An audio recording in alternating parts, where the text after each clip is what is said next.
Happy new year 2022 এর কিছু PNG pick. তো এই পিএনজি পিক তোমাদের কষ্ট করে বানাইতে হবে না, অলরেডি আমি অনেকগুলো সংগ্রহ করছি। তোমরা তোমাদের ফেসবুক প্রোফাইলে লাগিয়ে নিও, অনেক সুন্দর লাগবে দেখতে।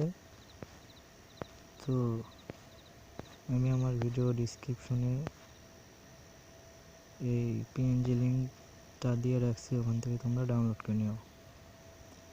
ভিডিও ডিসক্রিপশনে কিংবা তোমরা কমেন্ট সেকশনে প্রথমে পেয়ে যাবে।